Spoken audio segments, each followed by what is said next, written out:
Today we're going to be talking about respiratory control for recovery and increased endurance.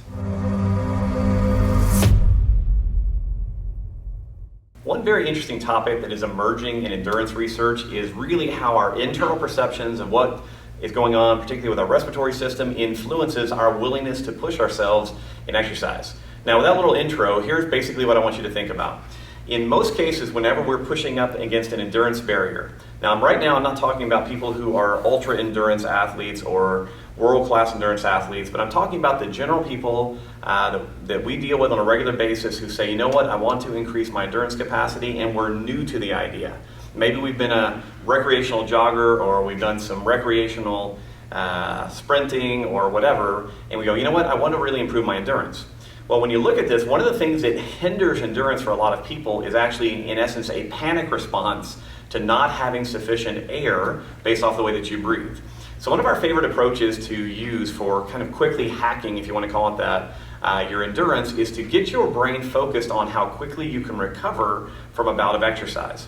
Now, the way that we do that in our training system, while there's a lot of different approaches that we use, one of the favorites of most of our trainers is what's called air hunger drills. Now, an air hunger drill is a very simple idea in which we put you into air hunger as quickly as possible. You take a breath in, you blow all of your air out, you do some kind of body weight exercise, and as you feel like you must breathe, you go as long as you can, and then when you feel like you need to breathe, your job is to regain control of your breathing within 1 to 3 breaths. All right? It sounds pretty simple, but when you first start playing with it, you'll find it very challenging in many cases. So let me just give you an example. What I'm going to do is I'm going to do this in a push-up. All right? So I'm going to go down on the ground, set up for the push-up. I'm going to take a deep breath in.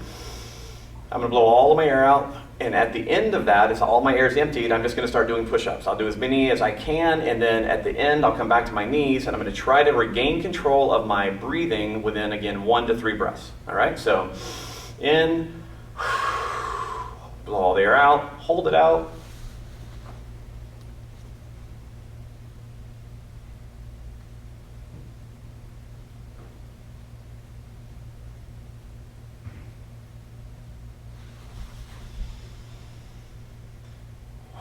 That's 1.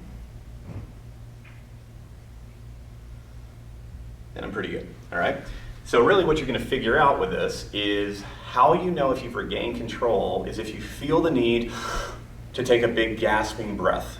The whole idea is we want to establish respiratory control as quickly as possible. So if I've been out sprinting, I run 400 meters, I'm probably gonna be pretty out of breath. But again, my goal is once again restoring control as quickly as possible. When people first begin playing with air hunger drills, what they often discover is that their need to pant, etc., is actually panic. It has nothing to do with what your real respiratory needs are. And as you start reducing the threat of being out of breath, reduce the threat of feeling that air hunger, very often what we'll see is an almost exponential increase in endurance with very, very little training. Because a lot of what happens internally in the body is determined or based on how much threat your brain feels like it is under, and a lack of air is one of our biggest ones. So this is a great little drill that you can start to work on. I recommend that you not stress yourself out.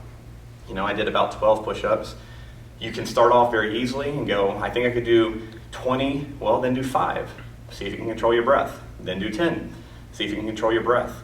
It really is about the internal sensations that you're experiencing and your ability to calm yourself when you're experiencing physical stress. It's really the end game with these air hunger drills. So give it a shot. If you have any questions about it, let us know. Otherwise, I think you'll find this a fantastic tool to add into your training throughout the week, throughout the year. Really, the calmness that comes from it is one of the most beneficial aspects, and how that translates then into increased exercise capacity. So good luck and enjoy.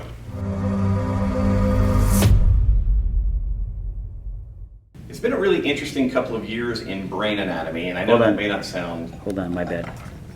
Totally forgot this one. Oh, I've got to have the mic. We should probably redo our opening. We should redo it. Let's redo it. Let's just go ahead and pretend like... Let's pretend like that never happened. Like just re... As is. All right, well, let's start with the shooting then. Let's start. You ready, Shen? Yeah, I'm ready. Are you ready? I'm ready. I'm ready. Let's do it. Let's we got lots of sound.